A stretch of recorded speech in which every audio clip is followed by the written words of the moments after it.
కాజాగూడలో 27 ఎకరాలు 3,000 కోట్ల రూపాయల విలువైన భూమి దశాబ్దాలుగా ఇది పోరంబోకి భూమి అని పహనీలు స్పష్టంగా చెప్తున్నాయి. కానీ అదును కోసం చూశారు, కాజేసే స్కెచ్ చేశారు. ఎవరి అండదండలతో కాజాగూడలో రియల్ ఎస్టేట్ సంస్థ ఈ ప్లాన్ వేసింది? కొండను తొలిచి రోడ్లేసి నిర్మాణాలకు ఎలా రెడీ అయింది? హైదరాబాద్ వెస్ట్ కాజాగూడ భూముల కథ ఏంటి? భూమాయ వెనుకున్న మాజీ మంత్రి ఉన్నతాధికారులు ఎవరు? కొందరి భూదాహానికి అంతులేదు. భూములను మింగి వేల కోట్లు వెనకేసుకునే స్కెచ్లకు అంతం లేదు. అధికారులు, ప్రభుత్వ పెద్దలు అందరూ కుమ్మక్కైతే నిజాలు సమాధి అవుతాయి. భూముల కాగితాలు మారతాయి, రూల్స్ గంగలో కలుస్తాయి. సర్కారీ భూమి బడా రియల్ సంస్థల గుప్పెట్లో చేరుతుంది. హైదరాబాద్ నగరంలో జరుగుతోంది కూడా ఇదే. ఇది హైదరాబాద్ వెస్ట్లో ఉన్న శేర్లింగంపల్లి మండలం ఖాజాగూడ సర్వే నంబర్ 27 ప్రాంతం. ఇక్కడ 27 ఎకరాల 18 గుంటల ప్రభుత్వ స్థలం ఉంది. దీని విలువ అక్షరాల 3,000 కోట్ల రూపాయలు. దీన్ని డెవలప్ చేస్తే ఏకంగా 10,000 కోట్లకు పైగా పైసా వసూల్ ప్రాజెక్ట్ అవుతుంది. గజం భూమి కనబడితే జెండా పాతే భూ బకాసురులు ఉన్న చోట 27 ఎకరాలు కనిపిస్తే వదులుతారా? అది కూడా ప్రభుత్వానిదా, ప్రైవేట్ వ్యక్తులదా అనే చిన్న లిటిగేషన్ ఉంటే ఇంకేం కావాలి? ఇప్పుడిక్కడ ఓ బడా రియల్ ఎస్టేట్ సంస్థ పాగా వేసింది. ఆ సంస్థ చేతుల్లోకి ఎలా వచ్చింది? దాని వెనక ఎవరున్నారు? ప్రభుత్వ భూమిలో ప్రైవేట్ జెండా ఎలా పాతారు? ఇదే ఇప్పుడు ప్రశ్న. ఖాజాగూడలోని 27 ఎకరాల స్థలం ఒకప్పటి నిజాం నవాబుల భూమి. ఆ తర్వాత వచ్చిన అర్బన్ ల్యాండ్ సీలింగ్లో అది ప్రభుత్వం పరమైంది. అంతకుముందే నవాబుల దగ్గర కొనుగోలు చేశామంటూ తర్వాత కాలంలో కొందరు వ్యక్తులు కోర్టును ఆశ్రయించారు. రికార్డుల్లో మాత్రం ఇది ప్రభుత్వ భూమి అని స్పష్టంగా ఉంది. ఓవైపు వివాదం కొనసాగుతుండగానే సీన్లోకి బడా రియల్ ఎస్టేట్ సంస్థ వచ్చింది. దీన్ని తన వైపు తిప్పుకోవాలని అన్ని స్కెచ్లు వేసింది. చివరకు అప్పటి ప్రభుత్వంలో ఉన్న కీలక మంత్రి అండదండలతో గట్టి ప్లానే వేసింది. అప్పటి కలెక్టర్ ద్వారా ఎన్ఓసీకి అప్లై చేయించింది ఈ సంస్థే. ప్రభుత్వ భూమిని కాపాడాల్సిన ఆ కలెక్టర్ ఎన్ఓసీ కోసం లెటర్ రాశాడంటే ఏ స్థాయిలో స్కెచ్ వేశారో అర్థం చేసుకోవచ్చు. కానీ అసెంబ్లీ ఎన్నికల ముందు దీనిపై పెద్ద ఎత్తున చర్చ జరగడంతో ప్రభుత్వ పెద్ద దగ్గరకు ఇష్యూ వెళ్ళింది. ఎలక్షన్ టైంలో ఈ భూముల బాగోతం తలనొప్పిగా మారుతుందని భావించిన ప్రభుత్వ పెద్ద ఎన్ఓసీ ఇవ్వకుండా అప్పటికి అడ్డుకట్ట వేశారు. ఎన్ఓసీ ఇవ్వకుండా ఆపగలిగినా ఆ భూమి మాత్రం ఇప్పటికీ ఆ బడా రియల్ సంస్థ ఆధీనంలోనే ఉంది. చుట్టూ ఫెన్సింగ్ ఏర్పాటు చేసి సెక్యూరిటీ సిబ్బందితో కాపలా కాస్తున్నారు. నిజానికి ఈ భూమి తమదే అంటూ ఓ 20 ఏళ్ల క్రితం కొందరు ప్రైవేట్ వ్యక్తులు కోర్టును ఆశ్రయించారు. నవాబుల దగ్గర తాము కొనుగోలు చేశామని చెప్పే ఈ ప్రైవేట్ వ్యక్తుల్లో 170 మంది ప్లాట్ ఓనర్లుగా చెప్పుకునేవాళ్లున్నారు. మరో కుటుంబం ఈ 27 ఎకరాల్లో 9 ఎకరాల 6 గుంటలు తమదని వాదించింది. కానీ ఆ తర్వాత ఇది ప్రభుత్వ భూమే అని కోర్టు తేల్చేసింది. ఆ తర్వాత పైకోర్టుకు ప్రైవేట్ వ్యక్తులు వెళ్తే వాళ్లకు అనుకూలంగా తీర్పొచ్చింది. ఈ దశలో పైకోర్టులో ఛాలెంజ్ చేయాల్సిన అధికారులు సైలెంట్ అయ్యారు. ప్రైవేట్ వ్యక్తులకు వంతపాడారు. ఇలా హైదరాబాద్లో అత్యంత ప్రైమ్ లొకాలిటీలో 27 ఎకరాల భూమి ఖాళీగా పడుంది. నగరంలో అది కూడా హాట్ కేక్ లాంటి హైదరాబాద్ వెస్ట్ ఖాజాగూడలో 27 ఎకరాల భూమి అంటే మాటలు కాదు. దీనిపై బడా రియల్ ఎస్టేట్ సంస్థ కన్నుపడింది. 4 ఏళ్ల క్రితం మాజీ మంత్రి అండదండలతో ఈ బడా రియల్ ఎస్టేట్ సంస్థ ఎంటర్ అయింది. పగడ్బందీగా ప్లాన్ వేశారు. కరోనా సమయం నుండి కాచు కూర్చున్నారు. ఓ మాజీ సీఎస్ ఆధీనంలోనే సీసీఎల్ఏ ఉండడంతో సైలెంట్గా పని కానిచ్చేశారు. గతంలో ఆయన జీహెచ్ఎంసీ కమిషనర్గా కూడా పనిచేయడంతో రూల్స్, రెగ్యులేషన్స్ తమకు అనుకూలంగా మార్చుకున్నారు. జీహెచ్ఎంసీ స్టాండింగ్ కౌన్సిల్తో కోర్టులో తమకు అనుకూలంగా వాదనలు వినిపించుకున్నారు. ఫలితంగా భూములను ప్రైవేట్ పార్టీలకు అనుకూలంగా వచ్చేలా చేశారు.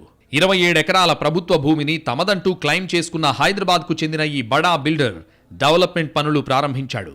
అంతకుముందు హైకోర్టులో 179 మంది పేర్లతో ఉన్న ప్లాట్లను ప్రభుత్వ సాయంతో బిల్డర్ రాత్రికి రాత్రే తన పేరు మీద మార్చుకున్నాడు. హైదరాబాద్కు చెందిన బేవర్లీ హిల్స్ ఓనర్స్ వెల్ఫేర్ సొసైటీ పేరు మీదకు ప్రభుత్వానికి చెందిన 27 ఎకరాల 18 గుంటల భూమి మారిపోయింది. 1-2 కాదు, ఏకంగా 3,000 కోట్ల రూపాయల సర్కారీ భూమి ఓ బడా రియల్ ఎస్టేట్ సంస్థ పరమైంది. ఆ సంస్థకు చెందిన భరతేందర్ రెడ్డి దీనికి ఓనర్ అయ్యాడు. ఆయన ఇక్కడ భారీ భవనాలు నిర్మించుకునేందుకు ఎన్ఓసీ ఇవ్వాలని రంగారెడ్డి జిల్లా కలెక్టర్ జీహెచ్ఎంసీకి లేఖ రాయడంతో దీనిపై చీఫ్ సెక్రటరీ హోదాలో ఉన్న మాజీ ఐఏఎస్ అధికారి చెప్పినట్లు జీహెచ్ఎంసీ అధికారులు చేశారు. అయితే ఎన్నికల ముందు వివాదం వద్దని సీసీఎల్ఏ అధికారులతో చెప్పి పొలిటికల్ ఇష్యూ అవ్వకుండా అప్పటి ప్రభుత్వ పెద్ద మేనేజ్ చేశారు. కానీ భూముల అనకొండ శివబాలకృష్ణ విచారణలో హెచ్ఎండిఏ జీహెచ్ఎంసీ పరిధిలోని భూదందాలు వెలుగులోకొచ్చాయి. ఇందులో ఈ 3,000 కోట్ల భూమి కూడా బయటపడింది.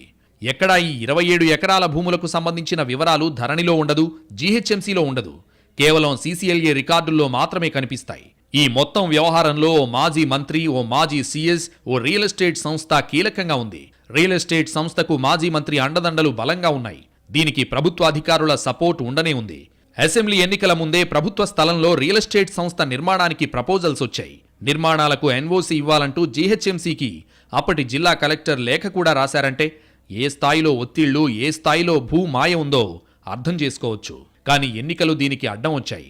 అప్పటికీ వెనక్కి తగ్గాలని నాటి ప్రభుత్వ పెద్ద భావించి ఎలాంటి అనుమతులు ఇవ్వొద్దంటూ సీసీఎల్ఏకు మౌఖిక ఆదేశాలిచ్చారు.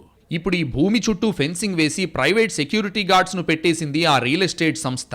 ఈ స్థలానికి అనుమతులిచ్చిన వ్యవహారంలో ఎలాంటి అనుమతులు రాకుండా 27 ఎకరాల పక్కనే centre for good governance Hyderabad GST శాఖకు చెరో 3 ఎకరాల భూములు కేటాయించారు. 2 ఏళ్ల క్రితం డెవలప్మెంట్ పేరుతో 27 ఎకరాల చుట్టూ 100 ఫీట్ల రోడ్డు, ఎదురుగా ఉన్న ఖాజా చెరువు బ్యూటిఫికేషన్ కూడా చేశారు. జీఎస్టీ శాఖకు కేటాయించిన భూముల్లో కూడా ప్రైవేట్ బిల్డర్ ఫెన్సింగ్ వేశాడు. నిజానికి దశాబ్ద కాలంగా అక్కడే ఉన్న స్కూల్ కోసం కనీసం రోడ్డు కూడా వేయలేదు అధికారులు. కానీ ఇప్పుడు ఈ రియల్ దందా కోసం కొండల్ని తవ్వి రోడ్ల నిర్మాణం చేపట్టారు. సీసీఎల్ఏ నిర్మాణాల అనుమతుల్ని నిలిపివేసినా కూడా 27 ఎకరాల సర్కార్ భూమి ఇంకా బడా బిల్డర్ చేతిలోనే ఉంది. ఇదేంటని ప్రశ్నిస్తే వ్యవహారం కోర్టులో ఉందంటూ హైడ్రామాలు చేస్తున్నారు. మాజీ సీఎస్ రిటైర్ అవడానికి వారం ముందే ఈ భూముల్ని బిల్డర్కు ఇవ్వొచ్చంటూ ఉత్తర్వులు జారీ చేయడం అనుమానాలకు తావిస్తోంది. ఇదే కాదు, అప్పటి రంగారెడ్డి జిల్లా కలెక్టర్ రాసిన రెవెన్యూ నోట్ కూడా సంచలనంగా మారింది. తీగలాగుతున్న కొద్దీ డొంక కదులుతోంది. గజం లక్షల్లో పలికే చోట 27 ఎకరాలంటే మామూలు విషయం కాదు. భూమి విలువ 3,000 కోట్లుంటే డెవలప్ చేస్తే 10,000 కోట్ల పైనే ఉంటుంది. అత్యంత విలువైన కాజాగూడ ప్రభుత్వ భూమి ఓ బడా రియల్ ఎస్టేట్ సంస్థ ఆధీనంలో ఉంది. ఓ మాజీ సీఎస్, అప్పటి రంగారెడ్డి జిల్లా కలెక్టర్, ఓ మాజీ మంత్రి కలిసి కాజాగూడ భూముల్ని గద్దల్లా తన్నుకుపోయే ప్రయత్నాలు చేశారు. మరిన్ని వివరాలను మా ప్రతినిధి అరవింద్ శర్మ అందిస్తారు. ప్రభుత్వ స్థలంలో ప్రైవేట్ పాగా. హైదరాబాద్ ప్రైమ్ ఏరియాలోని ఓ ప్రభుత్వ స్థలంలో ప్రైవేటు వ్యక్తుల భూభాగోతాన్ని ఎన్టీవీ వెలికి తీసింది. హైదరాబాద్ వెస్ట్ ఏరియాలో షేర్లింగంపల్లి మండలంలో ఖాజాగూడ ఏరియా. ఖాజాగూడ అంటే చాలా కాస్ట్లీ ఏరియా. ఇక్కడ ఉన్నటువంటి మనం చూస్తున్నటువంటి ఈ భూమి అంతా కూడా ప్రభుత్వ భూమి. ఇది మొత్తం 27 ఎకరాల 18 గుంటల భూమికి సంబంధించినటువంటి వ్యవహారం. ఈ భూమి కొన్నేళ్లుగా ప్రైవేటు ప్రభుత్వ వ్యక్తుల మధ్య పోరాటంలో నలుగుతున్నటువంటి అంశానికి సంబంధించి ఒకసారి చూద్దాం. చాలా కాస్ట్లీ ఏరియా, చుట్టూ భవనాలు, ఆకాశ హార్మ్యాలు ఉన్నాయి. మొత్తం అటువైపు కొండలు ఉన్నాయి, ఇటువైపు పెద్ద పెద్ద భవనాలు ఉన్నాయి. మధ్యలో ఈ స్థలం అన్నది ఒకప్పుడు నవాబుల కాలం నాటిది. అర్బన్ ల్యాండ్ సీలింగ్ తర్వాత ఇది పూర్తిగా ప్రభుత్వ పరమైపోయినటువంటి ఈ ల్యాండ్కి సంబంధించి ఒకసారి వివరాలు పరిశీలిస్తే కనుక చాలా కాస్ట్లీ ఏరియా. ఒక్కో ఎకరం ధర ఇక్కడ 100 కోట్లు పలుకుతుంది. అంటే సుమారు 2,700 కోట్ల నుంచి 3,000 కోట్ల విలువైనటువంటి ఈ స్థలం అన్నమాట. ఈ స్థలం పైన ఇప్పుడు ఒక బడా రియల్ ఎస్టేట్ సంస్థ నజర్ పెట్టింది. ఈ స్థలాన్ని పూర్తిగా ఆక్యుపై చేసుకోవాలని చాలా తహతలాడుతోంది. ఎన్నికల ముందు ఎంతో పెద్ద తతంగం జరిగింది, కానీ పెద్ద ప్రమాదం తప్పిపోయింది. అప్పుడు ప్రభుత్వ పెద్ద దీనిపైన దృష్టి పెట్టి అప్పటికప్పుడు దీన్ని ఆపివేయాలి, ఎవరు స్వాధీనం చేసుకోకుండా చూడాలని ఆదేశించడంతో ఈ పెద్ద ప్రమాదం అన్నది తప్పిపోయింది. దీని మీద ఇప్పటికీ నజర్ ఉంది. ఈ ప్రభుత్వ స్థలాన్ని పూర్తిగా ఫెన్సింగ్ చేసేశారు. ఈ ప్రభుత్వ స్థలంలో పెద్ద పెద్ద భవనాలు నిర్మించాలి, దాన్ని విక్రయించాలి, అపార్ట్మెంట్లు నిర్మించి విక్రయించాలన్న పెద్ద ఆలోచనతో ఉన్నట్టుగా తెలుస్తోంది. ఒకసారి దీనికి సంబంధించి పాత వివరాలను పరిశీలిస్తే ఒకప్పుడు ఇది నవాబ్ కాలం నాటి స్థలం. ఆ తర్వాత అర్బన్ ల్యాండ్ సీలింగ్లో ఇది ప్రభుత్వ పరమైపోయింది. కానీ అప్పటికే కొంతమంది నవాబుల నుంచి కొనుగోలు చేశామని రికార్డులు చూపిస్తున్నారు. అలాగే కొంతమంది ఇక్కడ తమకు ప్లాట్లు ఉన్నాయని చెప్పి వాళ్ళు కూడా చెబుతున్నటువంటి మాట. కానీ ప్రభుత్వం దీని మీద అప్పుడు దృష్టి పెట్టింది, కానీ కింది కోర్టులో ప్రభుత్వ స్థలమే అని కోర్టు పరిగణించింది. ఆ తర్వాత దీనిపైన ప్రభుత్వ అధికారులు మాత్రం దృష్టి పెట్టలేదు. ప్రైవేటు వ్యక్తులు దీనిపైన కన్ను వేసి ఇది ఎలాగైనా స్వాధీనం చేసుకోవాలని వారు చూస్తున్నప్పుడు కొంతమంది ప్రభుత్వ పెద్దలే వాళ్లకు సహకరించారు. అందులో ఒకప్పుడు చీఫ్ సెక్రటరీగా ఉన్నటువంటి వ్యక్తి కావచ్చు, ఒకప్పుడు రంగారెడ్డి జిల్లా కలెక్టర్గా ఉన్నటువంటి వ్యక్తి కావచ్చు, ఒక మాజీ మంత్రి కావచ్చు. వీళ్ళ అండదండలతో ఒక బడా రియల్ ఎస్టేట్ సంస్థకు చెందినటువంటి వ్యక్తులు ఈ స్థలాన్ని కబ్జా చేయాలని ప్లాన్ వేశారు. దానికి సంబంధించే ఈ ఫెన్సింగ్ అంతా ఏర్పాటు చేశారు. దీని చుట్టూ సెక్యూరిటీ గార్డులను కూడా మధ్యలో ఒకటి ఏర్పాటు చేసి అందులో ఉంచారు. చుట్టూ బౌన్సర్లను కూడా ఏర్పాటు చేసి ఎవరు కూడా ఈ భూమిలోకి చొరబడకుండా అన్ని చర్యలు తీసుకున్నారు. కానీ ప్రభుత్వం ఉదాసీనంగా వ్యవహరించడం వల్లే ఇంత పెద్ద స్థలం, ఇన్ని కోట్ల విలువైనటువంటి స్థలం ప్రైవేటు వ్యక్తుల పరమయ్యేటువంటి అవకాశం కనిపిస్తోంది. మరి దీనికి సంబంధించి ప్రభుత్వ పెద్దలు గతంలో ఆదేశాలు జారీ చేసినప్పటికీ కూడా ఒకప్పుడు సంవత్సరం క్రితం వరకు రంగారెడ్డి జిల్లా కలెక్టర్గా ఉన్నటువంటి వ్యక్తి దీనికి ఇందులో నిర్మించేటువంటి భవనాలకు నో అబ్జెక్షన్ సర్టిఫికెట్ ఇవ్వాలని లేఖ రాశారు. దానికి సంబంధించి ప్రభుత్వ భూమిని కాపాడాల్సినటువంటి అధికారులు, రెవెన్యూ అధికారులు ఈ విధంగా ప్రైవేటు వ్యక్తులకు సంబంధించినటువంటి నిర్మాణాల విషయంలో నో అబ్జెక్షన్ సర్టిఫికెట్ ఇవ్వాలి అని లేఖ రాయడం వెనుక ఎంత మతలబు ఉందన్నది మనకు అర్థమవుతుంది. అలాగే CCLAకి సంబంధించి దీని మీద కొంత ఆదేశాలు వెళ్లడంతో ఆ నో అబ్జెక్షన్ సర్టిఫికెట్కి సంబంధించినటువంటి ఉత్తర్వులు అన్నవి ఆగిపోయాయి. ప్రస్తుతం దీనికి సంబంధించి వివాదం అన్నది CCLAలో ఉంది. CCLAకి సంబంధించి ప్రభుత్వంలో ఉన్నటువంటి కొంతమంది అధికారులు కావచ్చు, కొంతమంది పెద్దలు కావచ్చు, ఇది ప్రభుత్వ భూమి అనేటువంటిదే వాదించారు. కానీ అందులో ఉన్నటువంటి కొంతమంది ప్రభుత్వంలో ఉన్నటువంటి వ్యక్తులు కానీ అధికారులు కానీ ప్రైవేటు వ్యక్తులకు సంబంధించి వాళ్లకు ఒత్తాసు పలికిన విధంగా చూస్తే ఏ విధంగా ఈ భూమిని వాళ్లకు దారాదత్తం చేయాలని భావించారో చాలా స్పష్టంగా అర్థమవుతుంది. మనం చూస్తున్నాం ఈ వైపు నుంచి అక్కడి వరకు సుమారు 27 ఎకరాల స్థలం, సర్వే నెంబర్ 27లో 27 ఎకరాల స్థలం, ప్రభుత్వ స్థలం అన్యాక్రాంతం అయిపోతుంటే చూస్తూ ఊరుకుంటున్నటువంటి మరి ప్రభుత్వ అధికారులు కానీ అప్పుడున్నటువంటి ప్రభుత్వ పెద్దలు కానీ ఏమీ చేయలేకపోయారు. మరి ఈ కొత్త ప్రభుత్వంలో మరి ఇప్పుడున్నటువంటి ప్రభుత్వ పెద్దలు ఈ భూ విషయంలో, ప్రభుత్వ స్థలం విషయంలో మరి ఏ విధంగా చర్యలు తీసుకుంటారన్నది ఒకటి చూడాల్సి ఉంది. మరి కోర్టుకు సంబంధించినటువంటి వివాదం కావచ్చు, CCLAలో ఉన్నటువంటి వివాదం కావచ్చు, ఏ విధంగా దీన్ని పరిష్కరించే విధంగా చర్యలు తీసుకుంటారన్నది మనం చూడాల్సి ఉంది. కెమెరామెన్ గణపతితో అరవింద్ శర్మ, NTV.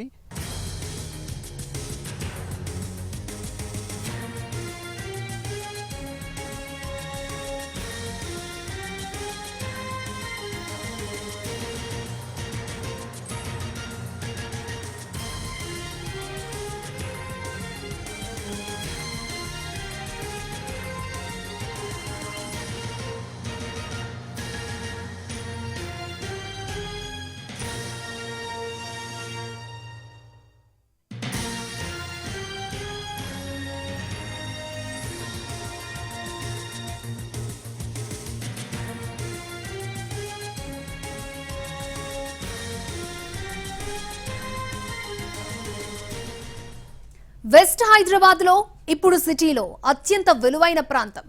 ఇక్కడ కాజాగూడలో గజం కనీసం 3 లక్షలు పలుకుతోంది. అలాంటి చోట 27 ఎకరాలు డెవలప్ చేయాలన్న ఆలోచనతో చుట్టుపక్కలున్న ప్రాంతాలని సిటీ డెవలప్మెంట్ పేరుతో బురిడి కొట్టించేశారు. ప్రైవేటు పార్టీలున్న చోట ప్రభుత్వ సొమ్ముతో ఘనంగా రోడ్డేశారు. కాజాగూడ కబ్జా ప్లేస్ కు వేసిన రాచబాటపై మరిన్ని వివరాలను మా ప్రతినిధి దినకర్ మనకు అందిస్తారు. గ్రేటర్ హైదరాబాద్లో రోడ్లన్నింటినీ డెవలప్ చేస్తామని చెప్పి గత పాలకులు, ప్రభుత్వ పాలకులు కూడా, ప్రస్తుత పాలకులు కూడా చెప్తున్నారు.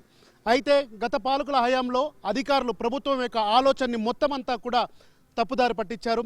అలాగే ప్రభుత్వంలో ఉన్నటువంటి పెద్దలతో అనేక మంది IAS ఆఫీసర్లు కావచ్చు, GHMCకి సంబంధించినటువంటి అధికారులు కావచ్చు, HMDAకి సంబంధించినటువంటి అధికారులంతా కూడా ఇందులో ఇన్వాల్వ్ అయ్యారు. ప్రస్తుతం నేనున్నటువంటి ఈ ప్రాంతంలో కేవలం 27 ఎకరాల 18 గుంటలు ఏదైతే ఉందో ఆ ల్యాండ్కి సంబంధించినటువంటి విజువల్స్ అన్ని చూస్తున్నాం.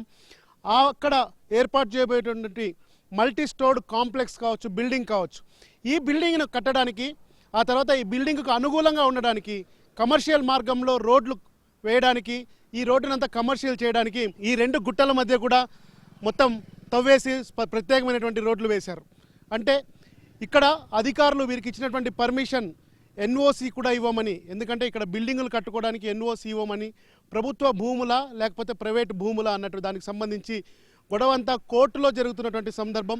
ఆ తర్వాత CCLA దగ్గర ఈ యొక్క కేసు, ఈ భూములకు సంబంధించినటువంటి పెండింగ్లో ఉన్నటువంటి నేపథ్యంలో కూడా అవన్నీ ఏవి పట్టించుకోకుండా ఒక బిల్డర్ మేలు కోసం దాదాపు 100 ఫీట్ల రోడ్డు ఏదైతే ఉందో ఇరువైపులా ప్రత్యేకంగా వేశారు. అటువైపున ఆల్రెడీ ముస్లిం యూనివర్సిటీ ఉండడం, ఆ తర్వాత మైనార్టీ యూనివర్సిటీ ఉండడం, ఇటువైపున ఈ ఒక భూములు మాత్రమే ఉండడంతో ప్రధానంగా కాజాగూడ ప్రధాన మార్గంలో ఉన్నటువంటి దాంట్లో ఎవరైనా బిల్డింగ్ నిర్మించినా కానీ వచ్చే కస్టమర్లకు వాళ్ళకు అనుకూలంగా అటు రోడ్డు ఉండదు కనుక ముందు జాగ్రత్తతో కేవలం 2 సంవత్సరాల వ్యవధిలో కరోనాని దృష్టిలో ఉంచుకొని జనమంతా ఎవరు బయటికి రానప్పుడు, ఎవరు కూడా అబ్జర్వ్ చేయనప్పుడు ఈ కొండగుట్టల మధ్యలో ప్రత్యేకంగా 100 ఫీట్ల రోడ్డు వేశారు. 100 ఫీట్ల రోడ్డు వేసి 1.5 కిలోమీటర్ మేర వరకు కూడా ప్రత్యేకంగా పచ్చని మార్గాన్ని ఏర్పాటు చేశారు. బిల్డర్లకు మేలు కలిగేలాగా ఒక బిల్డర్ ఎవరైతే ప్రభుత్వ భూమిని ఆక్యుపై చేసుకొని కోర్టులో ఉందని చెప్పి CCLA దగ్గర ఉందని చెప్తున్నటువంటి ఈ 27 ఎకరాల భూమికి సంబంధించిన ఓనర్ల కోసం వాళ్ళ ప్లానింగ్ ప్రకారం, అంటే ఒకవేళ వాళ్ళు అనుకున్నట్టుగా సక్సెస్ అయితే మాత్రం ఖచ్చితంగా ఈ యొక్క ప్లేస్లో 27 ఎకరాల్లో ఒక మల్టీ స్టోర్డ్ బిల్డింగ్, అలాగే గేటెడ్ కమ్యూనిటీ టైప్ లాంటి అపార్ట్మెంట్స్ కూడా కట్టాలని నిర్ణయం తీసుకున్నారు. అందుతున్నటువంటి సమాచారం ప్రకారం అయితే పూర్తి స్థాయి NOC వచ్చి కన్స్ట్రక్షన్కి ఒకవైపు GHMC permissions, HMDA permissions, CCLA permissions, ప్రభుత్వం అన్ని పర్మిషన్స్ అనుకున్నది వాళ్ళు వేసిన స్కెచ్ అనుకున్నట్టుగా జరిగితే ఖచ్చితంగా ఇక్కడ 7,000 నుంచి 9,000 స్క్వేర్ ఫీట్లు ఉన్నటువంటి అపార్ట్మెంట్ ఫ్లాట్స్ కన్స్ట్రక్షన్ జరుగుతుంది. ప్రస్తుత భూమి విలువ పోలిస్తే ఇక్కడ 27 ఎకరాలకి దాదాపు 2,600 కోట్ల రూపాయలు, ఎకరా 75 కోట్ల రూపాయలు పోతున్నటువంటి పరిస్థితి ఇక్కడ ఉంది ఆఫ్ ద రికార్డ్ మార్కెట్లో. ఒకవేళ అపార్ట్మెంట్ కన్స్ట్రక్షన్స్, కమర్షియల్ కాంప్లెక్స్, దాంతోపాటు మల్టీ స్టోర్డ్ బిల్డింగ్స్ వస్తే మొత్తం అదంతా కూడా 10,000 కోట్ల రూపాయల ప్రాజెక్టుగా కూడా అంచనా వేశారు. 10,000 కోట్ల రూపాయల ప్రాజెక్టు అంచనా కోసం ఈ యొక్క కొండను పూర్తి స్థాయిలో తొలగించి మొత్తం అంతా కూడా 100 ఫీట్ల రోడ్డును వేశారు. దాంతోపాటు గత 15 సంవత్సరాలుగా ఈ రోడ్డుకి ఎండులో ఉన్నటువంటి ఒక ఇంటర్నేషనల్ స్కూల్ కోసం వాళ్ళ పిల్లలు స్కూల్కి రావడానికి ఇబ్బందిగా ఉందని పేరెంట్స్ కమిటీలు, పేరెంట్స్ అసోసియేషన్లు ఏళ్ల తరబడిగా రిక్వెస్ట్ చెప్పినా కానీ వాళ్ళు ఎప్పుడు కూడా పట్టించుకోలేదు. కానీ ఈ ప్రాజెక్టు ప్రారంభమైనటువంటి వెంటనే ఈ యొక్క బిల్డింగ్ కన్స్ట్రక్షన్కి అనుమతులు, అలాగే దీనికి సంబంధించి NOCలు ఇవ్వాలని ఏకంగా జిల్లా కలెక్టర్, అప్పటి జిల్లా కలెక్టర్ పూర్తి స్థాయిలో GHMC ఉన్నతాధికారులకి లేఖ ఇవ్వడంతో ఇది పూర్తిగా వెలుగులోకి వచ్చింది. ఆ వెలుగులోకి వచ్చినటువంటి లేఖ ఆధారాల ద్వారా 27 ఎకరాల 18 గుంటలు ఏదైతే ల్యాండ్ ఉందో ప్రైవేట్ పార్టీ ప్రభుత్వ భూమిని తమ ఆధీనంలో ఉంచుకొని ఇంకా దీన్ని కన్స్ట్రక్షన్ చేయడానికి రంగం సిద్ధం చేసుకుంది. రాష్ట్రంలోనే అత్యంత ఖరీదైన భూమి ప్రభుత్వానిదా, ప్రైవేటుదా? ఈ విషయం తేల్చడం ప్రభుత్వానికి అంత కష్టమా? నాటి పాహనీలు ఏం చెప్తున్నాయి? ఒకవేళ ఇది ప్రైవేటు భూమి అయితే నిర్మాణాలు ఎందుకు లేవు? పోరంబోకు భూమిగా ఎందుకు మిగిలింది? NOCలో ఏముంది? CCLA ఇచ్చిన ఉత్తర్వులేంటి? రాష్ట్రంలోనే అత్యంత ఖరీదైన భూములు కోకాపేట, ఖాజాగూడ ప్రాంతాల్లోనే ఉన్నాయి. ఇక్కడ మిగిలిన కొద్దిపాటి సర్కారు భూములను స్వాహా చేసేందుకు కొన్ని బడా కంపెనీలు విశ్వ ప్రయత్నాలు చేస్తున్నాయి. దశాబ్దాలుగా రెవెన్యూ రికార్డుల్లో ప్రభుత్వ భూములుగా కొనసాగిన భూముల డాక్యుమెంట్లను మాయం చేస్తున్నారు. ప్రభుత్వ భూములు కాదని పట్టాభూములంటూ NOCలు జారీ అయిపోతున్నాయి. పట్టాభూములైతే 70 ఏండ్ల నుంచి ఖాళీగా ఎందుకున్నాయి? ఇన్నేళ్లు ఇంత విలువైన భూముల్లో ఎలాంటి లావాదేవీలు ఎందుకు చోటు చేసుకోలేదు? సిటీ మధ్యలో నిర్మాణాలకు ఎందుకు నోచుకోలేదు? రెవెన్యూ రికార్డుల్లో క్లాసిఫికేషన్ ఎందుకు మార్చలేకపోయారు? నిజానికి రెవెన్యూ రికార్డుల్లో ఉన్న 1960-61 పహానీ ప్రకారం 2013-14 పహానీల ప్రకారం కూడా ఇవి ప్రభుత్వ భూములుగానే రికార్డయ్యాయి. ఇవేమీ పట్టించుకోకుండా గత ప్రభుత్వ పెద్దల అండదండలున్న రియల్ ఎస్టేట్ కంపెనీ ఈ భూముల్ని మింగేసే స్కెచ్ వేసిందనేది ఇక్కడ కీలకమైన అంశం. ప్రభుత్వ పెద్దలే 3,000 కోట్ల రూపాయలకు పైగా విలువ చేసే 27 ఎకరాలకు NOC జారీ చేశారన్న ప్రచారం జరుగుతోంది. నిజానికి అధికారులు ప్రభుత్వ భూముల్ని కాపాడాలి. గతంలో పనిచేసే ఏ కలెక్టర్ ప్రైవేటు పార్టీకి అనుకూలంగా నిర్ణయం తీసుకోలేదు. కానీ నాటి రంగారెడ్డి జిల్లా కలెక్టర్ మాత్రం కింది స్థాయి అధికారులు నెగటివ్ రిపోర్ట్ పంపినా అది పట్టాభూమిగా తేల్చేస్తూ ప్రొహిబిటెడ్ జాబితా నుంచి తొలగించాలని సర్క్యులర్ జారీ చేశారు. ప్రైమ్ లొకేషన్, పైగా వేలం వేస్తే ఎకరం 100 కోట్లు పలికేంత విలువ కలిగిన భూమిని ప్రైవేట్ పరం చేయడం వెనుక రహస్యం ఏమిటన్న ప్రశ్నలు వినిపిస్తున్నాయి. ఉన్నత స్థాయి వ్యక్తుల నుంచి ఆదేశాలతోనే NOC జారీ చేశారా, లేక నాటి కలెక్టర్ స్వయంగా నిర్ణయం తీసుకున్నారా అంటూ రెవెన్యూ వర్గాల్లోనే దీనిపై చర్చ జరిగింది. ఈ క్రమంలోనే కేసును CCLA సుమోటోగా స్వీకరించింది. ప్రభుత్వ భూమిని పట్టాగా మారుస్తూ జారీ చేసిన సర్క్యులర్పై స్టే విధించారు. తదుపరి నిర్ణయం తీసుకునే వరకు ఆ స్థలంలో ఎలాంటి క్రయ విక్రయాలు చేపట్టొద్దన్నారు. ఎలాంటి కమర్షియల్, రెసిడెన్షియల్ వంటి నిర్మాణాలు చేపట్టరాదని స్పష్టం చేశారు. ప్లాట్లు అమ్మకానికి ఉన్నాయంటూ కరపత్రాలు, తదితర మాధ్యమాల ద్వారా మార్కెటింగ్ చేయరాదని ఆదేశాలు కూడా ఉన్నాయి. ఈ భూమిలో నిర్మాణాలకు అనుమతులు ఇవ్వొద్దని హెచ్ఎండిఏ, జీహెచ్ఎంసీకి కూడా ఆదేశాలున్నాయి. దాంతోపాటు క్రయ విక్రయాలు చేపట్టరాదని స్టాంప్స్ అండ్ రిజిస్ట్రేషన్ శాఖను కూడా అప్రమత్తం చేశారు. ఈ మేరకు ప్రొసీడింగ్స్ నంబర్ SETT 2/211/2023 ఆగస్టు 5, 2023న జారీ అయింది. దీన్ని బట్టి ఈ భూమి ప్రభుత్వానిదే అని తేలినట్టయింది. నాటి రంగారెడ్డి జిల్లా కలెక్టర్ తీసుకున్న నిర్ణయానికి అప్పటికి బ్రేకులు పడ్డాయి. అంతకుముందు దశాబ్దాలుగా పట్టాభూమిగా మార్చాలన్న విజ్ఞప్తులకు ఏ IAS అధికారి కానీ, RDO, తహసీల్దార్ నిర్ణయం తీసుకోలేదు. కానీ నాటి కలెక్టర్ ఎవరి ఒత్తిడి మేరకు 3,000 కోట్ల రూపాయల విలువైన భూమిని పట్టాగా మార్చారన్న దానిపై పెద్ద చర్చ నడిచింది. కానీ ఇక్కడ 100 ఫీట్ల రోడ్డుతో పాటు చుట్టూ ఫెన్సింగ్తో ప్రైవేట్ సెక్యూరిటీ ఇంకా కొనసాగుతూనే ఉంది. నిర్మాణాలకు రెడీగా ఉన్నట్టు కనిపిస్తోంది. యథాతథ స్థితిని కొనసాగించాలన్న ఆదేశాలను బేఖాతరు చేసినట్టు స్పష్టమవుతోంది. ప్రభుత్వ భూముల్ని కాపాడాల్సిన అధికారులు రియల్ ఎస్టేట్ సంస్థకు ఒత్తాసు పలికారు. ఆ భూముల్ని ప్రైవేటు పార్టీకి చేర్చడంలో సక్సెస్ అయ్యారు.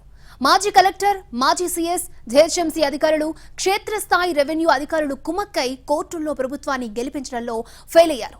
కోర్టులో ఆధారాలు చూపడంలో విఫలమయ్యారు. దానికి తగ్గట్లే రియల్టర్కి నిర్మాణాల అనుమతినివ్వాలని కలెక్టర్ లేఖ రాయడం మరింత సంచలనంగా మారింది. దీనిపై మరింత సమాచారాన్ని మా ప్రతినిధి అరవింద్ శర్మ అందిస్తారు. ప్రభుత్వ భూములను కాపాడాల్సిన ప్రభుత్వ అధికారులే ప్రైవేటు వ్యక్తులకు వత్తాసు పలికితే కంచే చేను మేసినట్టుగా ఉంటుంది. మనం కాజాగూడలోని సర్వే నెంబర్ 27కు సంబంధించినటువంటి ప్రభుత్వ భూమి వ్యవహారంలో ఈ లేఖ అన్నది చాలా వివాదాస్పదంగా మారింది. ఈ లేఖ 23 జనవరి 2023వ తేదీన అప్పుడున్నటువంటి రంగారెడ్డి జిల్లా కలెక్టర్ గ్రేటర్ హైదరాబాద్ మున్సిపల్ కార్పొరేషన్కు ఒక లేఖ రాశారు. ఈ ప్రభుత్వ భూమి అంటే ప్రస్తుతం వివాదాస్పదంగా ఉన్నటువంటి ఈ భూమిలో ఉండేటువంటి, నెలకొల్పేటువంటి, నిర్మించేటువంటి భవనాలకు సంబంధించి నో అబ్జెక్షన్ సర్టిఫికెట్ ఇవ్వాలన్నది ఈ లేఖ యొక్క సారాంశం. అంటే కింది కోర్టులో ప్రభుత్వ భూమి అని డిక్లేర్ అయినప్పటికీ ఆ తర్వాత అప్పీల్కు వెళితే అక్కడ ఆ అప్పీల్ కొట్టివేయబడింది. కానీ మరి ఆ ప్రభుత్వ భూమికి సంబంధించి మళ్ళీ పైకోర్టుకు అన్నది ప్రభుత్వ అధికారులే వెళ్ళాలి.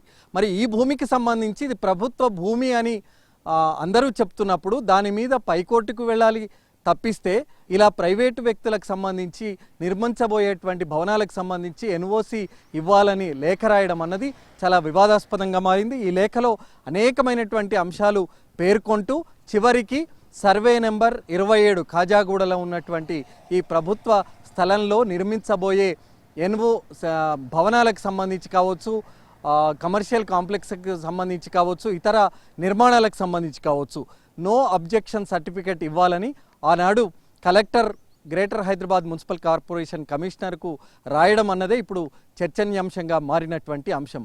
మరి ఈ విషయంలో ఇప్పుడున్నటువంటి ప్రభుత్వం ఏ రకమైనటువంటి చర్యలు తీసుకోబోతుందనేటువంటిది ఒకటి చూడాలి. మరి నో అబ్జెక్షన్ సర్టిఫికెట్ ఇవ్వలేదు, దీన్ని CCLA ఆపగలిగింది. దీనికి సంబంధించి ఎలాంటి చర్యలు తీసుకోవద్దని అప్పుడున్నటువంటి జిల్లా కలెక్టర్ను కూడా ఆదేశించడంతో ఈ ప్రభుత్వ భూమికి సంబంధించినటువంటి నిర్మాణాల విషయంలో NOC అన్నది ఆగిపోయింది. మరి ఈ లెటర్ రాసినటువంటి అప్పుడున్నటువంటి కలెక్టర్కు సంబంధించి కావచ్చు, అప్పుడున్నటువంటి కొంతమంది అధికారుల విషయంలో కావచ్చు, ఇప్పుడు ప్రభుత్వం ఏం చేయబోతుంది అనేటువంటిది మనం చూడాల్సి ఉంది. కెమెరామెన్ గణపతితో అరవింద్ శర్మ, NTV, హైదరాబాద్. ప్రభుత్వ భూమి అంటే అది ప్రజలందరి ఉమ్మడి ఆస్తి. దాన్ని కాపాడాల్సిన బాధ్యత ప్రభుత్వానిది, అధికారులదే. కానీ భూ బకాసులకు వంతపాడి వేల కోట్ల రూపాయల జనం సొమ్ము మింగేస్తున్నారు. గతంలో జరిగిన అక్రమాలపై ఇప్పటికైనా ప్రభుత్వం చర్యలు తీసుకోవాలని జనం కోరుతున్నారు. ఇది వాటి స్పెషల్ రిపోర్ట్. నమస్తే.